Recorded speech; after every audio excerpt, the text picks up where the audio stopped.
Redemption's Hollow wasn't a town. It was a cage built from the timber of piety and the iron bars of judgment. Its main street was a straight, unforgiving line, and the gazes from behind its windows were as sharp as broken glass. The air itself felt scrubbed clean of joy, thick with the stifling scent of judgment. Down by the river, where the town's venom couldn't quite reach, Abigail mended a fishing net. Her shack was a testament to exile, a thing of driftwood and weathered stubbornness. She worked with a quiet defiance, her hands moving with a grace the town refused to see. They saw a sinner. She was simply a survivor. From the shadows of the saloon porch, Caleb, Cain, Rook watched it all. He nursed a whiskey, the glass cool against his calloused hand. He'd come to Redemption's Hollow for a bounty, but what he'd found was a different kind of rot. He heard the venomous whispers about the woman by the river, and he recognized the sound of fear masquerading as virtue. Then the church bell tolled, and Reverend Blackwood's voice rose, carried on the wind, like a divine judgment. It reached Abigail's shack, an invisible whip she had learned to endure. It cut through the saloon's gloom, and Caleb listened, his expression unreadable. "There are souls among us so lost, so mired in filth," Blackwood thundered, "that they become a blight upon our godly community. Her soul is too stained for any good deed." The words hung in the air, an executioner's sentence. Abigail didn't flinch, her fingers merely tightening on the net. Caleb took a slow drink, his eyes narrowing. In the distance, the sky over the mountains bruised to a dark, angry purple. A storm was coming, and it was about to wash away more than just the dust. Redemption's Hollow wasn't a town. It was a cage built from the stark timber of piety and the cold iron bars of judgment. Its main street was a straight, unforgiving line drawn through the dust, and the gazes that followed you from behind its lace curtains were as sharp and unblinking as a hawk's. The air itself felt scrubbed clean of joy, leaving only the stifling thick scent of righteousness, which smelled an awful lot like fear. From the deep shadows of the saloon porch, Caleb, Cain, Rook watched it all unfold. He nursed a cheap whiskey, the glass a cool anchor in his calloused hand, and listened. He'd come to this God's-forsaken place for a bounty, a simple matter of coin and consequence, but what he'd found was a different, more insidious kind of rot. "See, she's still down there," a merchant muttered from the bar, his voice a low grumble meant for his companion but loud enough to carry. "A blight on this town, I tell you." His friend, a blacksmith with hands like sledgehammers, spat a stream of tobacco juice into a nearby spittoon. "The Reverend's right. Ought to have run her clear out of the territory. No good can come from that one." Caleb said nothing. He'd hunted men who had done real evil, men who killed for pleasure or greed.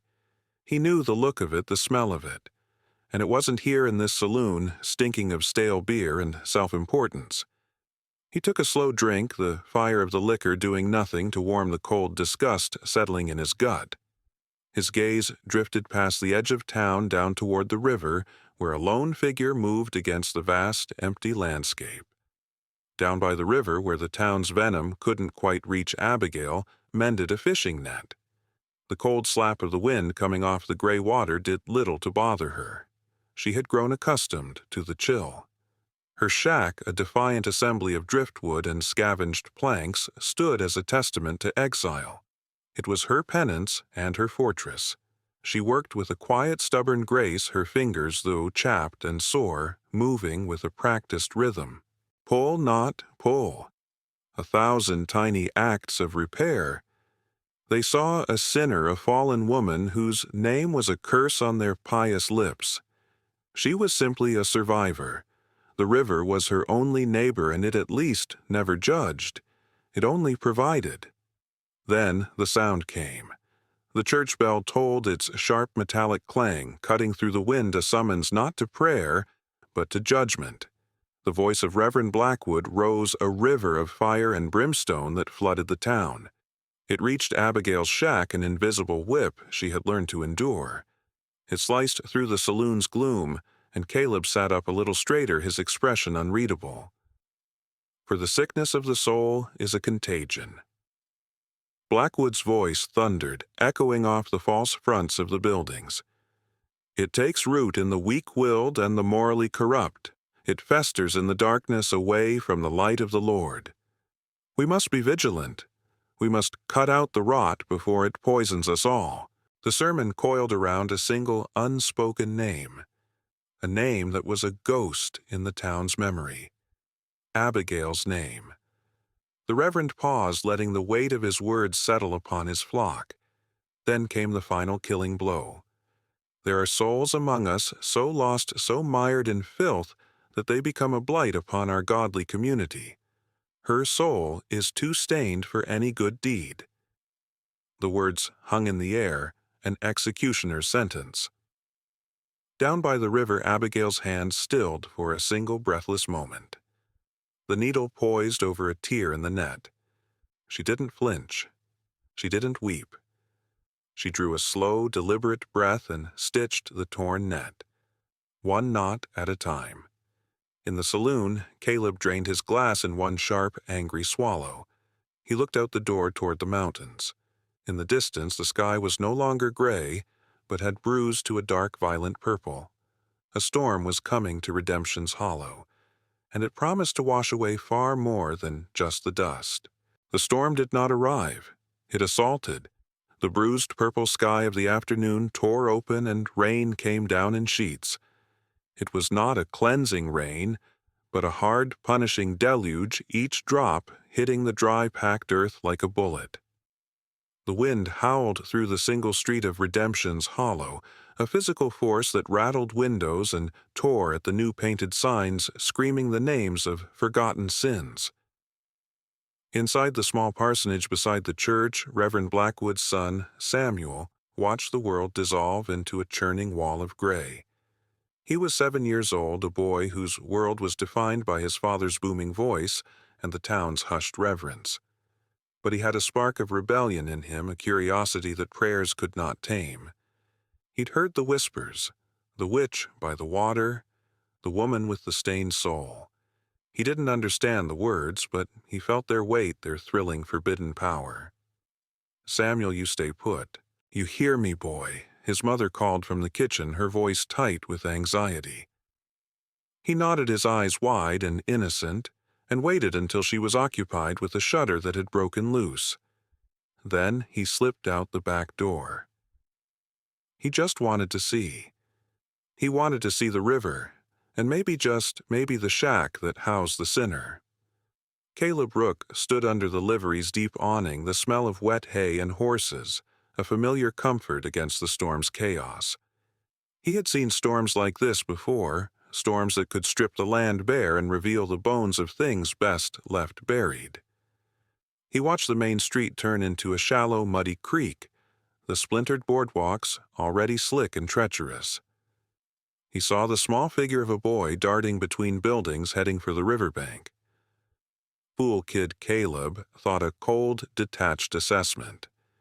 He was an observer, not a guardian. His job was to collect his bounty and leave this rotten town to its fate. By the time Samuel reached the river's edge, it was no longer a river. It was a monster. A roaring, muddy, churning beast, its brown water thick with torn branches and debris devouring its own banks with a terrifying hunger. The sound was a physical blow, a deep, guttural roar that vibrated up through the soles of his small boots.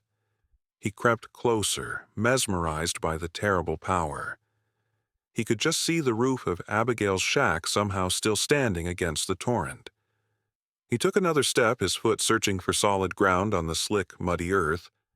The bank, saturated and heavy, gave way with a sickening groan. One moment he was on solid ground, a boy watching a storm. The next, the world was a cold, brown, roaring chaos.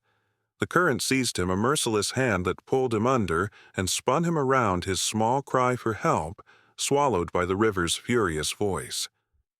A woman screamed from the edge of town. "It's the boy, the Reverend's boy." A small crowd gathered their faces, pale masks of horror lit by the storm's gray light. They were useless figures, pointing shouting into the wind.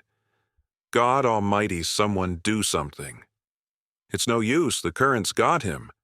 Inside her shack, Abigail felt the river's rage through the floorboards. It was trying to pull her world apart. She was fighting to brace her door when she heard the human scream cutting through the storm's howl. She peered through a crack in the wall. She saw the panicked crowd. She saw the small, dark head bobbing in the violent current. A child. Her heart seized. She knew who he was. She had seen him from a distance, the golden-haired son of the man who cursed her name every Sunday. From the livery, Caleb saw it all. He saw the child fall. He saw the town's paralysis. He felt a familiar bitter taste in his mouth. They were strong when it came to judgment, but useless when it came to salvation. He expected nothing more. He turned to go back into the dry shadows. But then he saw her. A figure emerged from the shack by the river. A woman, her hair whipped loose by the wind, her frame small against the storm's fury. She stood for a single second, her gaze fixed on the drowning boy. She gave one long look back at the helpless, frightened town that had condemned her. Then she ran toward the water. Caleb Rook had half turned to leave to let the town drown in its own gutless piety. But he stopped. His whiskey-soaked cynicism, a shield he had carried for a decade, snagged on the impossible sight of the woman, the sinner, the outcast plunging into the murderous, churning water. He gave her 10 seconds, 20 at most. The river was a killer, and she was a slip of a thing, a ghost in a worn-out dress. It was suicide, a fool's errand. He knew the odds. He made his living on them. And the odds on her were 0. The cold was a physical blow, a thief that stole the air from Abigail's lungs and replaced it with ice. The water was not water. It was a liquid wall of mud and grinding force, a beast with a single-minded purpose to drag her down, to pull her apart, to swallow her whole. She was weightless and yet impossibly heavy, her limbs flailing against a power she could not hope to match. A log slick and black as a coffin slammed into her ribs, and a gasp of pain escaped her lips, bubbles of precious air lost to the torrent.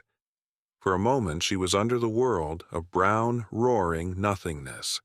The roar of the water was the same as the roar of the preacher's voice, a judgment, a damnation. But she fought back, fueled by something older and more primal than thought. She kicked toward the surface, her gaze fixed on the fleeting glimpse of the boy's dark coat. He was being swept downstream, a small, helpless piece of flotsam in the river's unforgiving grip. From the livery, Caleb watched his knuckles white where he gripped the porch post. The blacksmith and the merchant had run down to the bank to join the other wailing fools, their loud prayers as useless as stones against the flood. But he stayed put. He watched. He saw her head break the surface. He saw her fight. He saw her ignore the debris that tore at her dress and scraped her skin. She wasn't swimming. She was attacking the river. Damn fool, he breathed the words lost in the wind. But there was a new tone in his voice, a rough, jagged edge of something that felt dangerously like awe. Abigail's lungs burned, her arms were leaden weights, her muscles screaming in protest. The shore was a distant, blurry dream. There was only the boy. One last desperate push, a surge of will over flesh, and her fingers closed on the rough, soaked wool of his coat. She had him. The relief was a fleeting thing instantly replaced by a new, more desperate struggle. He was a dead weight, his small body limp, pulling her down. Now she was fighting for 2. She turned, trying to angle them toward the bank, kicking with legs that no longer felt like her own. Each foot gained was a victory. Each foot lost was a promise of a shared grave. She didn't know how long she fought. An eternity. A single, roaring heartbeat. Then her foot hit something solid. Mud. A submerged root. She clawed her way forward, dragging the boy with her until they collapsed onto a small muddy strip of bank just beyond the main fury of the current. She lay there, gasping, coughing up muddy water, her body a single throbbing bruise. Samuel lay beside her, sputtering, his eyes wide with terror, but he was breathing. He was alive. A sound cut through her exhaustion. Not the river, not the rain, the heavy pounding footsteps of men running. He is here. The boy is here. She looked up. Through her blurred, weary vision, she saw Reverend Blackwood break through the crowd.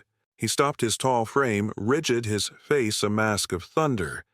He saw his son shivering and crying.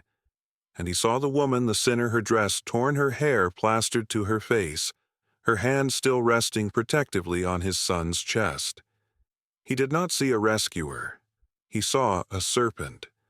From the distance, Caleb Rook watched the preacher's face twist, not with gratitude, but with a terrible, possessive fury. And Caleb knew with the cold certainty of a hangman's knot that the boy being saved was not the end of this story. It was the fuse being lit.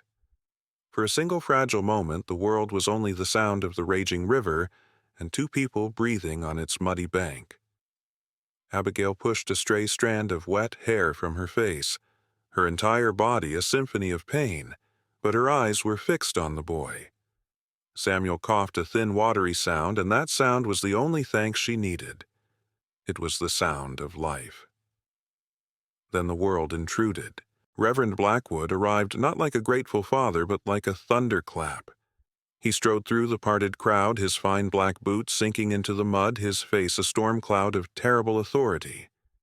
He did not look at Abigail with relief. He looked at her with the burning eyes of a man seeing his deepest fears made flesh. He saw his holy son, pure and innocent in the physical grasp of the very sin he preached against. He snatched the boy away from her, wrapping Samuel in the protective shield of his long black coat. "What have you done to him?" Which Blackwood's voice wasn't a question. It was a verdict booming over the roar of the storm, a declaration for all to hear. A voice from the crowd, thin and reedy, tried to pierce the tension. "She saved him, Reverend, I saw it." She pulled him from the water. Blackwood turned on the speaker, his eyes blazing with a righteous, terrible fire. Pulled him from the water she lured him into. He roared, his voice now a sermon delivered in the heart of the tempest. "I have warned you, I have preached of the serpent that lives in our shadow.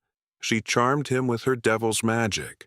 She drew him to the river's edge to offer him as a sacrifice to this unholy storm." The words were a spark thrown into a powder keg. The crowd's fear, momentarily forgotten in the face of the near tragedy, now found a target. It was easier than facing their own helplessness. It was simpler than admitting the town's outcast was braver than any of them. A sacrifice, the blacksmith bellowed, his face contorting. The devil's work, screamed a woman clutching her own child tightly. The words didn't make sense to Abigail. They were stones, sharp and heavy, and they struck her one by one. She tried to push herself up to stand, but her limbs were made of lead and ice. All she felt was the bone-deep cold of the river and a weariness that went deeper than her flesh, a weariness of the soul. She looked at their faces, faces she had seen in the general store, at the market, faces that had ignored her for years, now twisted into masks of hatred she didn't recognize. She opened her mouth to speak, to tell them, but no words came out.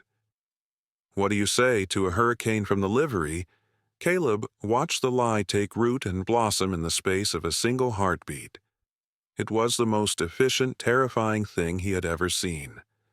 The preacher fed their fear, and they feasted on it like starving dogs. This wasn't justice. This wasn't even vengeance. This was a sickness. He saw the blacksmith, the one he'd heard in the saloon, lunge forward and grab Abigail's arm, his thick fingers bruising her skin. He hauled her to her feet. She stumbled, too weak to resist. Another man grabbed her other arm. They were rough, their hands filled with the certainty of men who believe they are doing God's work. "Bring her to the jail. She'll answer for this." They dragged her away from the river, away from the life she had just saved. Her feet scraped through the mud, a final humiliating punctuation to her act of courage. Reverend Blackwood watched them go, his face impassive, holding his son tight. He was the shepherd protecting his flock from the wolf. Caleb Rook remained in the shadows, the rain dripping from the brim of his hat. A cold, hard knot formed in his stomach. He had a bounty to collect and a trail to ride. Getting involved was messy. Getting involved was bad for business. But to turn his back now, to let this lie stand, to ride away from the sight of that woman being dragged through the mud by the very people she had shamed with her courage. He watched her disappear into the crowd. Turning his back now felt a lot like being one of them, and he'd be damned if he was one of them. The jail in Redemption's Hollow was not a place of iron bars and stone walls. It was the back storeroom of the Mercantile, a cramped, windowless box that smelled of burlap mice and the damp, cloying chill of the earth. It was a tomb.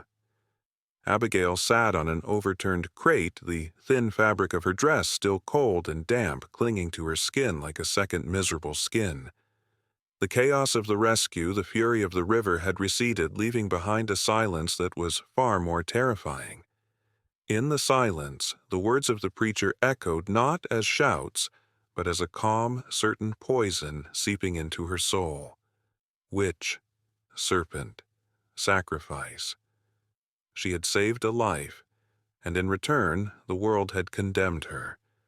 A profound, soul-shattering weariness settled over her, a feeling so heavy she thought it might simply stop her heart. There was no fighting this. You could fight a river, but how do you fight a prayer? Outside, the storm was dying, its rage softening to a mournful, weeping drizzle. But the human storm was only just beginning. She could hear them, their voices muffled by the thick wooden walls, a low, excited hum of righteous fury. "A rope from the livery is all we'll need," the Reverend says at dawn. "A proper cleansing. Make an example of her." Dawn. They had given her until dawn. She closed her eyes not in fear, but in a final quiet surrender. The bolt on the door scraped open, a sound that grated on the nerves. It was him.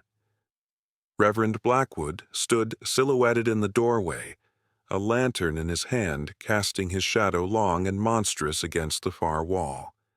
He stepped inside, closing the door behind him. He did not look angry now. He looked serene, his face composed in a mask of pious sorrow. "My child," he began, his voice a soft, silken balm, "there is still a path to salvation for you, even now." Abigail said nothing. She simply watched him, her gaze as still and deep as a frozen lake. "The town is frightened," he continued, setting the lantern on a barrel. "They need to see God's justice. They need a cleansing. Confess your sin, Abigail. Confess that you consorted with dark forces, that you lured my boy to the water. Accept your penance. Your death will not be in vain. It will be a lesson. It will purify this community." He was offering her a script for her own execution. He was asking her to validate his lie, to become the monster he had created, so that her death might strengthen his power. For the first time since she'd been dragged from the riverbank, a spark ignited in the cold ashes of her soul. It was not hope, it was rage, pure, clean, and silent. She met his gaze and held it, and in her unbroken silence he received her answer. His serene mask flickered a hint of irritation in his eyes. He turned and left, without another word. The bolt slammed shut, a final ringing note of damnation. Caleb Rook stood in the livery, the place smelling of wet leather and the honest sweat of horses. The rain had stopped. A few pale, watery stars were visible in the breaks between the clouds. He unrolled the bounty poster. He had come for the paper, stiff and dry. Jedediah Pike. Wanted for train robbery. $500. A clean job. Find the man, deliver him to the law, collect the coin. No mess, no judgment, no lies. He crumpled the poster in his fist. The image of Abigail being dragged through the mud, her face a mask of stunned disbelief, was burned into his mind. He hadn't played the hero in 20 years, not since a dusty street in Laredo taught him what heroism gets you: a dead partner and a gut full of lead. He had learned his lesson. You ride your own trail. You don't get involved. You collect your coin. But this was different. This wasn't a fair fight gone wrong. It wasn't the brutal but honest violence of the frontier. This was a lie. A calculated, poisonous lie told by a man in a black coat to a town of frightened sheep. The preacher's words echoed in his head, not for their piety but for their sheer breathtaking arrogance. He had seen liars before, but he had never seen one so convinced of his own holiness. He looked at his colt resting heavy on his hip. It was a tool of his trade, a tool for collecting bounties, for enforcing a certain kind of order. And what he had witnessed today was the ugliest kind of disorder. He made no grand decision. There was no flash of moral clarity. There was only a quiet, grudging certainty. He pulled his hat down low, checked the action on his revolver, and stepped out into the cold, clean night. The guard at the mercantile storeroom was the blacksmith, a man named Peters. He sat on a stool, a shotgun across his lap, feeling important, feeling righteous. He never saw Caleb coming. A shadow detaching itself from deeper shadows, a swift, silent movement, and the hard thud of a pistol butt against the base of his skull. Peters slumped forward without a sound. Caleb slid the bolt free and pushed the door open. The lantern Blackwood had left behind cast a weak, golden light on Abigail. She looked up, her eyes widening, not with hope, but with wary suspicion. "Who are you?" Her voice was a raw whisper. "Trouble." Caleb said, his own voice a low growl. He tossed a small knife onto the floor. "Cut your ropes. We're leaving." "Why?" The question was sharp, demanding. He stepped into the small room, his presence filling the space. "Because I was there. I saw you go into the water." He looked around the cramped storeroom, his gaze impatient. "Don't have time for 20 questions. You can stay here and wait for the rope, or you can start walking. Your choice." She hesitated for only a second, then bent and retrieved the knife, sawing at the rough rope binding her wrists. Their escape was a thing of silent, fluid motion.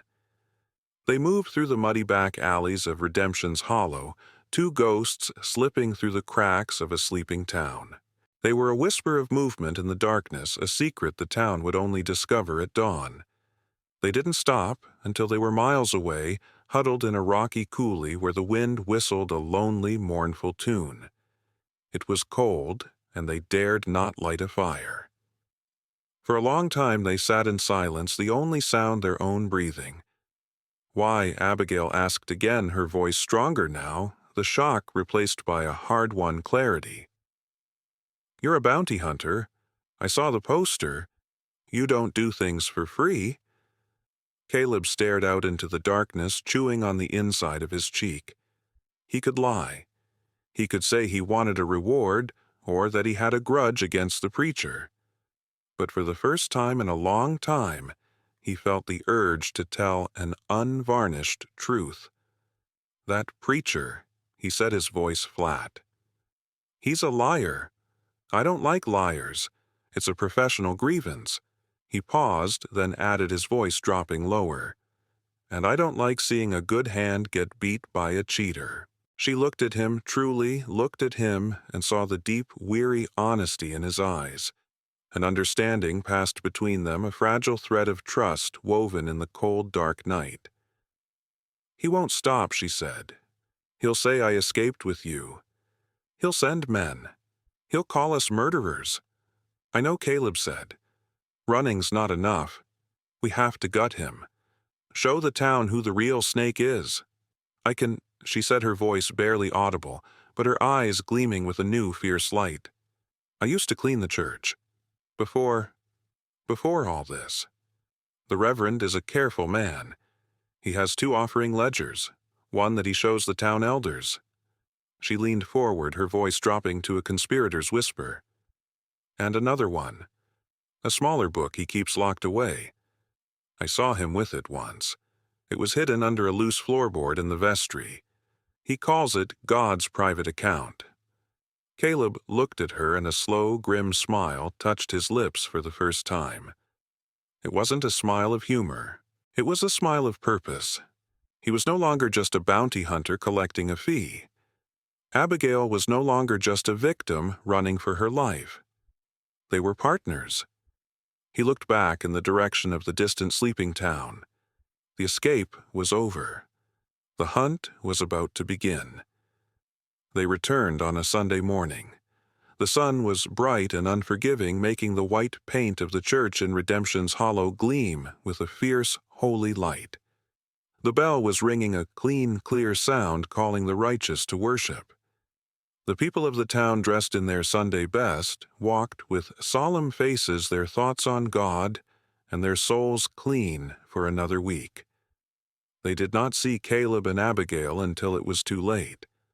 The 2 figures appeared at the end of the main street, walking not with the frantic energy of fugitives, but with the slow, deliberate pace of judgment. A bounty hunter and an outcast returning to the heart of the cage. A murmur went through the crowd as they parted, a wave of shock and fear rippling through the congregation just as they reached the church steps. They walked inside. The air was cool and smelled of old wood and lemon oil polish. Reverend Blackwood stood at the pulpit, his Bible open, a welcoming smile on his face that froze when he saw them. He saw the sinner and her dark confederate returned to desecrate his sanctuary. Blasphemy. Blackwood's voice boomed, regaining its thunder instantly. "You dare bring your filth into the house of the Lord, seize them. They are fugitives from God's own justice." A few men started to rise, the blacksmith among them, their faces hardening into familiar masks of fury. But Caleb did not draw his gun. He did not even look at them. His eyes were locked on the Reverend. He walked down the central aisle, his boots echoing on the pine floorboards, a sound like a slow, steady heartbeat. Abigail followed a few steps behind her presence, a silent, powerful testament. Caleb didn't stop until he reached the vestry just to the side of the altar. He ignored Blackwood's sputtering rage. With a deliberate motion, he knelt, his fingers finding the edge of a single, unassuming floorboard. He pried it up. The screech of the nail was the only sound in the dead, silent church. From the dark space beneath, he pulled a small leather-bound book.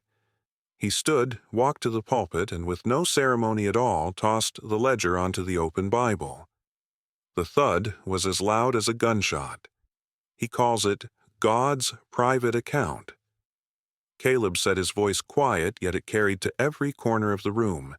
He wasn't speaking to Blackwood. He was speaking to the town. Ask him where the money for the town orphanage went. Ask him why his son wears new boots while yours wear rags. A wave of confusion washed over the congregation. This wasn't about witchcraft. This was about money. This was about them. Lies, the ravings of a desperate killer, and his whore. Blackwood snarled his face, turning a blotchy red, but the seed of doubt was planted. The blacksmith, who had been moving forward, stopped. He looked from the Reverend's panicked face to the small book on the pulpit. He stepped forward, picked it up, and opened it. His brow furrowed as he scanned the neat columns of figures donations recorded and withdrawals for land speculation, fine clothes, and goods that had never reached the town. He looked up at his preacher. His eyes filled not with faith, but with the sick, dawning light of betrayal. "Reverend," he asked, his voice a low, dangerous rumble, and with that single word, the spell was broken. Blackwood's power, built on their fear, crumbled under the weight of their greed. He was no longer a prophet. He was just a thief. Caleb and Abigail turned and walked out of the church, leaving the Reverend to the mercy of the flock he had shorn. They stood in the bright morning sun, the angry shouts from the church a distant, muffled sound. The air felt clean. "They will have their pound of flesh from him," Abigail said softly. "Some debts have to be paid," Caleb replied. He reached into his coat and pulled out the crumpled bounty poster for Jedediah Pike. He looked at it for a long moment, then let it fall from his fingers. It fluttered in the breeze and settled in the dust. Abigail watched him. A small, sad but genuine smile touched her lips. She gave a single nod, a gesture of thanks, of respect, of farewell. Then she turned and began walking down the road away from Redemption's Hollow, not looking back. Caleb watched her go until she was just a small, resilient figure against the vast horizon. He turned, swung himself onto his horse, and rode out in the opposite direction. He didn't know where he was going, but for the first time in a long time he wasn't running from anything.